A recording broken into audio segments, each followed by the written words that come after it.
জয় যিশু জীবন্ত ঈশ্বরের জীবন্ত বাক্য মাথায় নিয়ে প্রিয় ভাই বোন, তোমাদের কাছে আমি এসেছি জীবন্ত ঈশ্বরের বাক্য বলার জন্য।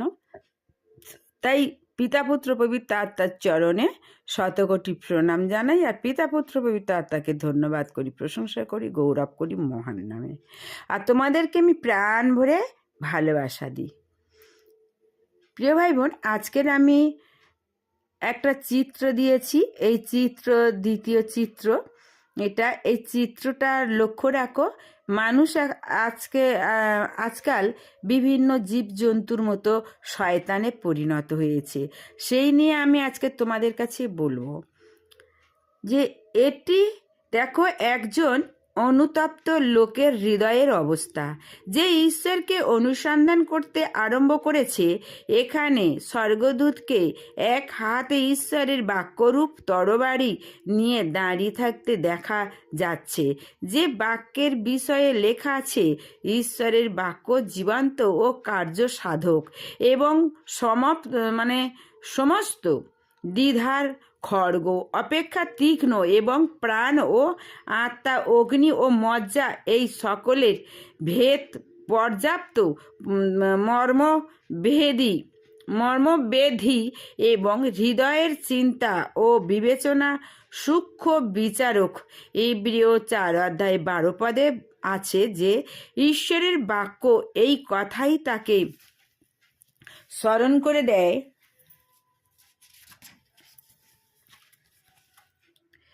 স্মরণ করিয়ে দিচ্ছে যে পাপের বেতন মৃত্যু। রোমিও 6:23 বলে, এবং মানুষের নিমিত্ত একবার মৃত্যু ও তাৎপরে বিচার নিরূপিত আছে। এটা আমরা দেখতে পাবো ইব্রিয় 9:27।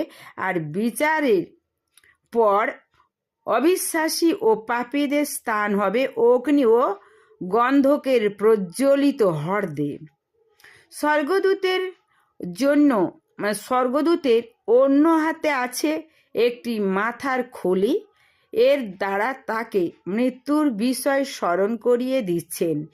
যে শরীরকে আমরা এত ভালোবাসি, যার জন্য এত পোশাক পরিচ্ছদের ব্যবস্থা, যাকে খাদ্যের দ্বারা এত তৃপ্ত করি ও বিভিন্ন সাজে সজ্জিত করি, যার অভিলাষ ও আকাঙ্ক্ষা পূরণ করার জন্য আপ্রাণ চেষ্টা করি, সেই দেহটি একদিন ধ্বংস হয়ে যাবে, কীটে তাকে খেয়ে ফেলবে। কিন্তু প্রাণ ও আত্মা দেহ থেকে বেরিয়ে অনন্তকাল অবিস্থিতি করবে এবং বিচার সিংহাসনে সম্মুখে তাকে একদিন উপস্থিত হতেই হবে। এখানে আমরা দেখতে পাচ্ছি এ লোকটি ঈশ্বরের বাক্য ও সুসমাচারে মনোযোগ দিতে আরম্ভ করেছে এবং তার প্রেমের কাছে অন্তর খুলে দিচ্ছে। পবিত্র আত্মা ও অন্ধকার ও পাপময় হৃদয়টিকে আলোকিত করতে শুরু করেছেন। ঈশ্বরের জ্যোতি অন্ধকারকে দূর করে দেবার জন্য তার মন্দিরে অর্থাৎ মানব হৃদয়টিতে প্রবেশ করেছে। সঙ্গে সঙ্গে অন্ধকার পালিয়ে যাচ্ছে। পাপ যা বিভিন্ন স্বভাবের জীবজন্তুর দ্বারা প্রকাশ করা হয়েছে, তারাও পালিয়ে যেতে বাধ্য হচ্ছে। সুতরাং প্রিয় পাঠক, এই ছবিতে যেমন দেখা যাচ্ছে, ঠিক তেমনি প্রভু যিশুকে, যিনি জগতের জ্যোতি, তাকে আপনার অন্তরে প্রবেশ করতে দিন, যেন অন্ধকার ও তার কার্য সকল আপনার হৃদয় থেকে পলায়ন করে। যিশু বলেন, আমি জগতের জ্যোতি। যে আমার পশ্চাৎ আইসে, সে কোনো মতে অন্ধকারে চলিবে না। এটা আমরা দেখতে পাবো যোহন 8:12। আপনার হৃদয়ের অন্ধকারকে আপনার নিজের চেষ্টার দ্বারা, জ্ঞানের দ্বারা বা মানবীয় কোনো পদ্ধতির দ্বারা কখনোই দূর করতে পারবেন না। সব থেকে সহজ, নিশ্চিত দ্রুত এবং ফলপ্রসূ বা একমাত্র উপায় হচ্ছে প্রভু যিশুকে, সেই জ্যোতিকে অন্তরে প্রবেশ করতে দেয়া। তবেই পাপরূপ অন্ধকার দূরীভূত হবে।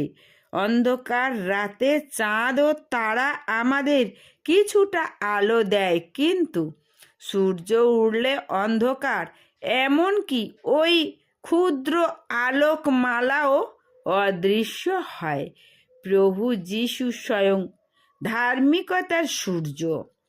তিনি জেরুসালেম মন্দিরে প্রবেশ করে গরু, ভেড়া, ঘুঘু সবই বের করে দিয়েছিলেন এবং পর্দাদারদের মেজ উল্টিয়ে ফেলে দিয়ে বলেছিলেন, লেখা আছে, আমার গৃহ প্রার্থনার গৃহ বলিয়া আখ্যাত হইবে, কিন্তু তোমরা ইহা দস্যুগণের গহ্বর করিতেছ।